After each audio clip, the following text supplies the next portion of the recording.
এত কম সময়ে এত সুস্বাদু একটা ক্র্যাব মানে কাঁকড়ার রেসিপি, মানে সবাই আহা আহা করতে বাধ্য। তোমরা তো জানোই যে গাছের মোটামুটি সব আমি ওই পেকে পেকে পড়ছে, আর এখন কি আর অত আম থাকে? তো দেখো হাতের কাছে কয়েকটা রেখেছি, এই দুটো যে আমি হাতে করে পারবো। চলো,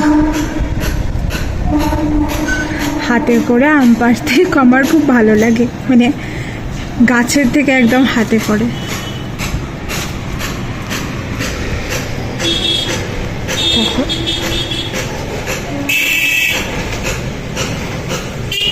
পাকেনি, পাকেনি কেন বলবো, পেকেছে, রং ধরেনি, আর 1-2 দিন রাখলে ধরে পেকে যাবে।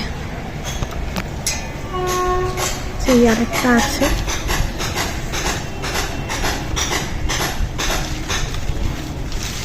শেষের দিকে তো এগুলো সাইজ অতটাও বড় হয়নি। ওইটা আমি পারতে পারবো না, ওটা বাপি পারবে।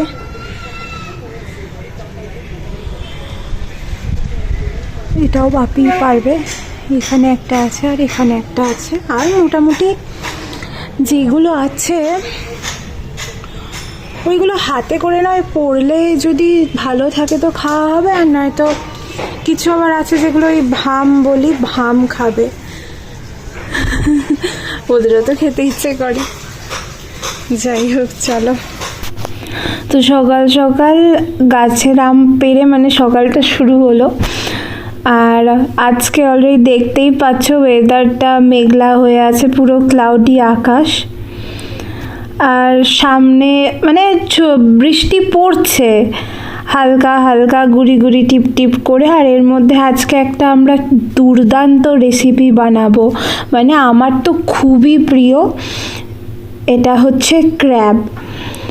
আমরা হচ্ছে গ্রাম বাংলার মানুষ, আর এখানে মা বাপি লোককে বলে খুঁজে খুঁজে আমরা মাঠের মেঠো কাঁকড়া বলে এটাকে, যেটা ধরে আনা হয়েছে, দিয়ে গেছে। তো মা এটা বাছছে, এটা আমি বাছতে পারি না এবং আমার ধরতেও ভয় লাগে। দেখো খুব ভালো করে মা আগে ওই যেগুলো দিয়ে কামড়ায় ওই দাঁড়াগুলো কেটে দিয়েছে, তাই আমি সাহস করে একটাকে ধরেছি দেখানোর জন্য। তো এগুলো এখনও বেঁচে আছে এবং এগুলো ওই ধান গাছের গোড়ায়, মানে ধান গাছের জমিতে মাঠে থাকে। তো এর মধ্যে একটা বীভৎস সুন্দর জিনিস আমরা দেখতে পেলাম। একটা মা দেখছে, দেখো একটা কাঁকড়ার মধ্যে মানে অজস্র ছোট কাঁকড়া, মানে বুঝতে পারছো কি না, মানে বোঝা যাচ্ছে কি না, আমি ভালো করে ক্লিপটা নিতে পেরেছি কিনা। মা আবার হাত দিয়ে ভালো করে করে দেখাচ্ছে যে এত ডিম এবং ডিম ফুটে বাচ্চা হয়েছে। তো যাই হোক, আমরা এখানে ছোট কাঁকড়াগুলোকে মা আমাদের পুকুরের জলে ছেড়ে দিয়ে বাকি কাঁকড়াগুলোকে বেছে নেওয়া হয়েছে। এবার আমি রান্নাটা শুরু করব। তো রান্না শুরু করার আগে ভালো করে সব ক্লিন করে নিয়ে বাকি যে আদা পেঁয়াজ রসুন লাগবে ওগুলো নিয়ে নেওয়া হয়েছে। এতটা রসুন ছাড়িয়ে নিয়েছি, এই পেঁয়াজ কুচিটা কেটে নিয়েছি, আর আদার ডাস্ট দেব। তো চলো, এবার আমরা কড়াই একটা বসিয়ে দিয়েছি গ্যাসে। তো কড়াইটা অবভিয়াসলি গরম হওয়ার পরে আমরা কড়াইতে যতটা, মানে এখন অল্প তেল দিচ্ছি, কেন কি এখন এই অল্প তেলে কাঁকড়াগুলো একটু নুন আর হলুদ দিয়ে আমরা ভেজে নেব। তো এই কাঁকড়াগুলো দেখছো মেঠো কাঁকড়া, তো তাই সাইজে একটু মানে ছোট ছোট, আর এগুলো কিন্তু খুব টেস্ট, মানে প্রচণ্ড টেস্ট। হয়তো মাংস খুব একটার মধ্যে বেশি থাকে না, কিন্তু স্বাদ এত সুন্দর, মানে কি বলবো, মানে আহা, আমার মানে এখন ভয়েস ওভার দিতে গিয়েই মানে মুখে মানে জল চলে আসছে। যাই হোক, তো আবার কাঁকড়া ভাজা হয়ে গেছে, তো ওগুলো তুলে নিয়ে আবার কড়াইতে তেল দিয়ে দিয়েছি। এরপর তেলটা গরম হবার পরে এর মধ্যে দেখতেই পাচ্ছ একটা লবঙ্গ, দুটো লবঙ্গ, একটা এলাচ, একটা দারচিনি, হালকা মানে গোটা গরম মশলা একটু ফোড়ন দিয়ে দিলাম। তো এরপরে ফোড়নটা দেওয়ার পরে এটা হয়ে গেলে তো দিয়ে দেবো হচ্ছে এর মধ্যে রসুন কুচি। তো রসুন কুচিটা দিয়ে দেওয়ার পরে এটা হালকা একটু ভাজা ভাজা হবে, একটু নাড়িয়ে চাড়িয়ে নিয়ে যখন হালকা একটু মানে লালচে টাইপের হয়ে যাবে তখন এর মধ্যে দিয়ে দেবো হচ্ছে আমরা পেঁয়াজ কুচি।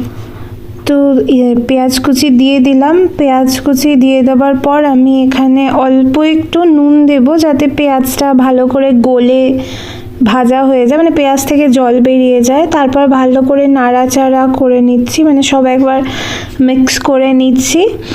মিক্স করে নেওয়া হয়ে গেলে হ্যাঁ দেখো নুন দিয়ে দিলাম। তো এরপর আবার একবার ভালো করে মিক্স করে নেবো। তো মিক্স করা হয়ে গেলে তারপর এটাকে খুব মানে কম আছে, খুবই কম আছে চাপা দিয়ে পেঁয়াজটাকে ভাজতে দেব। তো দেখো আমার ভাজা হয়ে গেছে, মাঝখানে কোনো ক্লিপ নিইনি, একদম লাল লাল করে ভেজে নিয়েছি।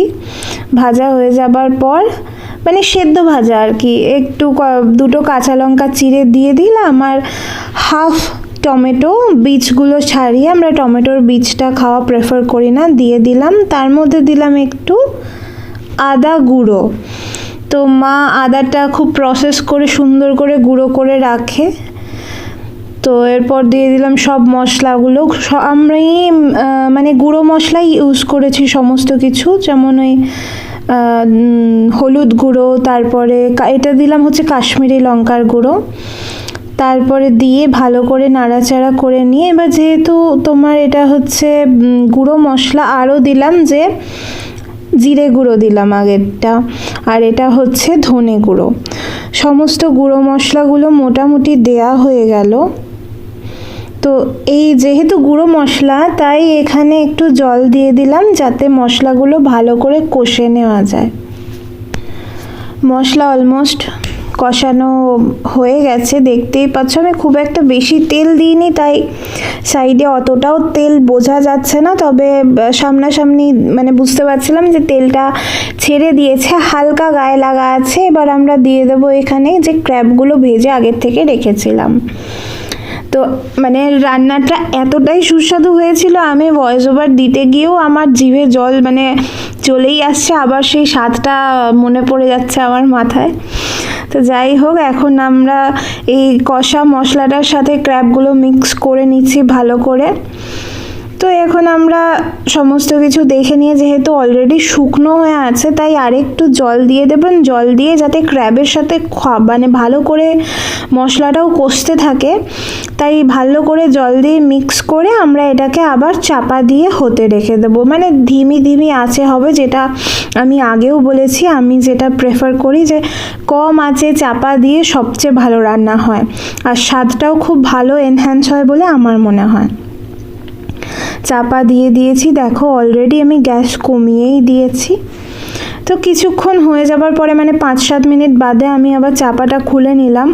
তো দেখো হালকা জল আছে আর সাইড দিয়ে ভালো রকমের তেল মোটামুটি বোঝা যাচ্ছে যে বেরিয়েছে, তো কষা হয়ে গেছে। তো এরমভাবেই আস্তে আস্তে করে কষে নিচ্ছি আমরা। আমি সবাইকে প্রেফার করব যে এই রেসিপিটা একবার ফলো করে সবাই বানাবে আর খেয়ে মানে বানিয়ে আমাকে জানাবে কেমন হয়েছিল। তো এটা অলমোস্ট মানে পুরো কষানো সমস্ত কিছু হয়ে গেছে, ক্র্যাবটা রেডি। তো আমি এবার এটাকে একটা প্লেটে নিয়ে ঢেলে নিয়েছি। তো চলো আজকে এই পর্যন্তই, তোমরা দেখে জানিও রেসিপিটা কেমন লাগলো। আমার বাড়ির লোক মা বাপি বলেছে খুব ভালো হয়েছিল খেতে। তো আজকে এই পর্যন্তই থাক, পরে আবার অন্য আরেক রকমের হয়তো কোনো ব্লগ নিয়ে আসবো তোমাদের কাছে। তোমরা জানিও যে রেসিপিটা দেখে কেমন লাগলো। টাটা।